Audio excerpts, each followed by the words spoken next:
Adventure Market has thousands of board games at discounted prices. Click the direct link below for Forbidden Jungle or any other game. Hello my friends, it's the Game Boy Geek here. Today our rocket has landed in a jungle. It's a distant planet. And we're going to be exploring the jungle, trying to find portals and crystals to fire those portals up and get out, but we're going to be dodging eggs that turn into halflings that turn into adults that'll be running around and stinging us. Today we're taking a look at Forbidden Jungle, the next in the series of Forbidden games. Forbidden Island, Forbidden Desert, Forbidden Sky, Forbidden Jungle from Matt Leacock and Gamewright. This was my number 2 anticipated game at Gen Con. Let me show you how it works. I'll see you on the other side.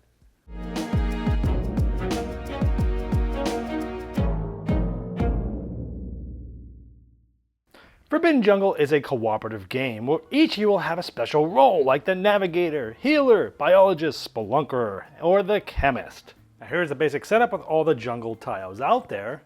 There's little eggs, halflings, and adults scattered around, and the players start at Fool's Landing just like in Forbidden Island.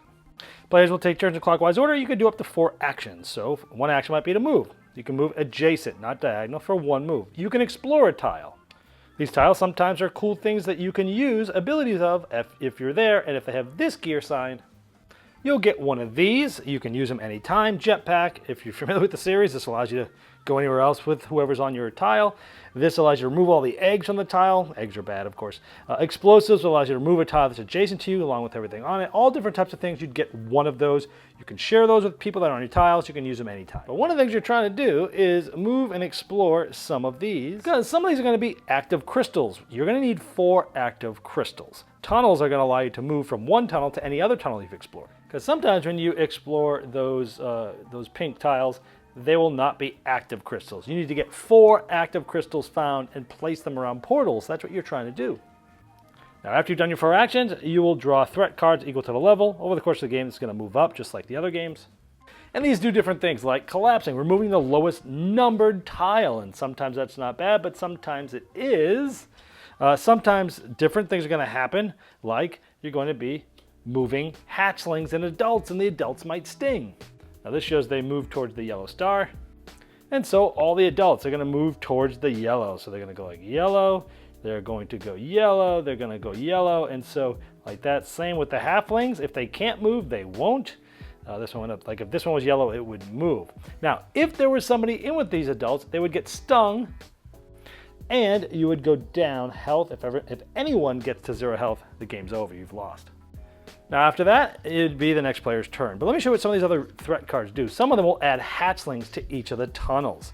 Some of them will move or add eggs to each nest. And nests are going to be different tiles that you're looking at. Some of them are going to be hatching, turning all the eggs into hatchlings. And the hatchlings are worse because they actually can move. Sometimes new adults are going to be coming at different portals on the board. So there's all sorts of different things. Sometimes the threat will go up, sometimes the threat will go up and then you shuffle all the cards. Sometimes you'll be placing webs. And so the adults will place webs on their, in this case, blue side, because that's what the card said, and it's going to straddle the 2 ones there. Now that's important because none of these cards can be explored without removing them. And that's another thing you can do on your turn. If you're on a spot, you can remove something for an action. For example, for 1 action, I could remove the egg, or the adult, or the web.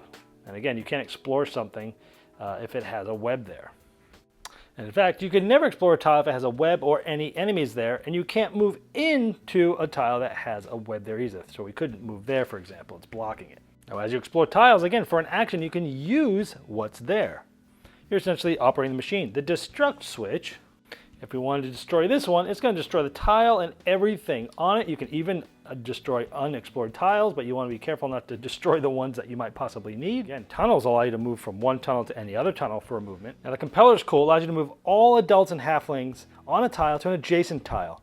And if you move them here, the electrifier absolutely destroys them all. So that'd be a great combo to have. Now what you're trying to do is get one of the portals lined up so it has activated crystals on each of the 4 sides of them. So how do you do that? Maybe this one uses a destruct switch to get rid of this one.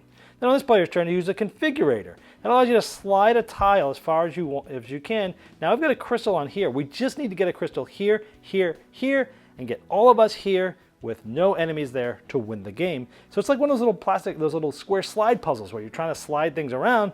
But again, you could be using the destruct switch to maybe get rid of things, and then going here and then exploring them and saying, oh great, it is a crystal, right? Maybe getting back here and maybe, configuring them and trying to get these things to slide around. Again, if you're able to get to any portal and it's all charged by 4 working crystals with no enemies on it, you've won. And now that you know how the game plays, you can pause here and see some of the other cool items that you can use. Or feel free to pause and read what the special abilities do.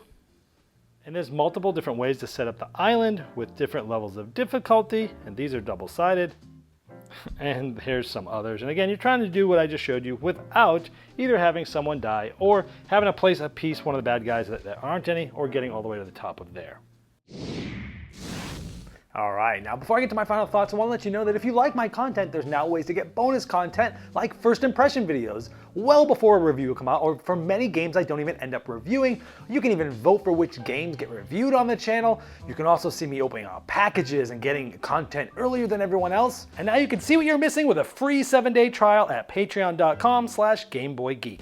All right, let's talk about what I liked about this first. I love the components and art, like usual. These Forbidden games typically have great components and art. This one does too. It's beautiful. All the different pieces, the eggs, the halflings, the adults, the art on the cards and stuff. I will say the adults figures look really cool, but you will have to sort of like spread their legs out manually to get them to stand the first time, but then once you've done that, they should be okay. Otherwise they just fall right over. This game has a familiar feel, but it's a different cross between Forbidden Island and Desert, because in Island you had things sinking or tiles being removed from the board, and in Desert you had things sort of like moving around a little bit, and so it's kind of like a cross between those two. I like that the eggs will become halflings, and then they can start moving around like the adults, and then the halflings will move into adults, which then also move around, but then they sting you, and if anybody runs out of health, you all lose. So that sort of like morphing is kind of a fun little thing, and it's another puzzle to sort of manage, if you will, because you're like, oh, it's an egg, it's not even gonna move, don't worry. Oh wait, now it's a halfling. Oh wait, now it's a thing, now it's gonna start stinging us, stuff like that.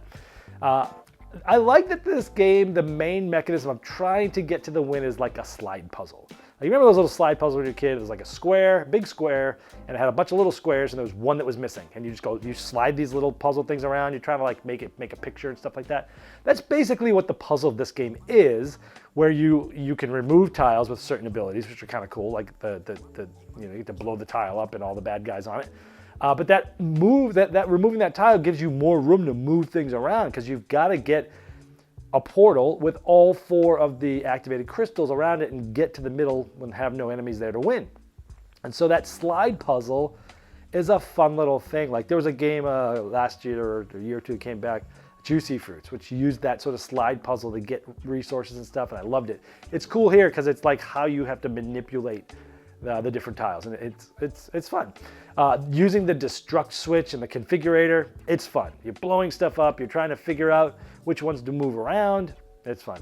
I like the randomization of the tile color direction. So when you put the tiles face down, you're randomizing that, and that's going to decide how the other people, how things move and things like that. So that's interesting as well. The threat cards. Okay, so let's talk about things I didn't like as much about this. The threat cards, at least in your first play, is going to feel somewhat random, because you don't realize right off the bat, like where the eggs come out, the nests, where the halflings come out, the tunnels, where do the adults come out, at the portals, right? You don't realize that, hey, I've got like 9 eggs out there. Guess what? There's a card that says all the eggs become hatchlings, and here they come, right? And then you might almost be at the point of running out of, because if you run out of any of the components and you need to put one out there, you lose. And you could sneakily lose the game without knowing that. So, the first time you play it, give it a couple plays, because the first time things are going to be happening. You're like, okay, I didn't see that coming. Whoa, I didn't see that coming. Well, that was kind of random, right? But now that you know that all that's there, after you've played it a few times, you're like, okay, I know what to expect. I know it could happen, so it won't feel as random. With that being said, in the rule book, it does say how many there are of each of the threat cards and what they do. I would have loved to have seen a card player aid, just like the other ones they have, that tells you what the equipment does. By the way, I love the equipment. What the different tile abilities do. I wish they would have one that just had the different threat cards and how many of them are there, right? And so that would have been nice to just have in front of you, as opposed to always have to look at the rule book. But overall, I enjoyed this one. Forbidden Island for me is still my favorite. I have a special love for that because that's the game that sort of got me sort of back into the hobby board gaming. I was in it way before college, and then during college a little bit, and then not as much after, until about 2010, when Forbidden Island is what really sort of started this whole thing with me, getting back into it. That is my favorite. I love the tension of the island sinking and prioritizing what you're allowed, what you let yourself sink and what you don't. Desert has been my second favorite up until this point because it had a little bit more depth, but you had the desert, it had the sand going on, you had this little coordinate system where you had to find the different things, and that was fun too. Sky was my least favorite by far and still is. Jungle for me, I'd say it's about tied with me for Forbidden Desert. I don't know which one I like better. It's been so long since I played Desert that I kind of want to play these two back to back, but I definitely still love Island the best. Sky is still definitely my least favorite, and this and Desert are like neck and neck right now, and I won't know unless I play them back to back, which I'll hopefully do sometime soon. But that's what I think about Forbidden Jungle. It's been the Game Boy Geek, breaking down barriers, growing relationships with board games, and helping you find the next one you love. Game Toppers not only transforms your existing table into a high-quality gaming solution, but they now offer full leg kits and dining cover solutions for the full table application. Paired with over 20 styles of thematic game mats in 11 different sizes from notable board game artists like Vincent Dutray, collapsible cup holders, and real cool accessories, experience what thousands of other gamers enjoy by upgrading every game you play with a Game Topper system. Save hundreds of dollars on Game Topper package deals that are in stock now for immediate shipping at GameToppersLLC.com or click the link below.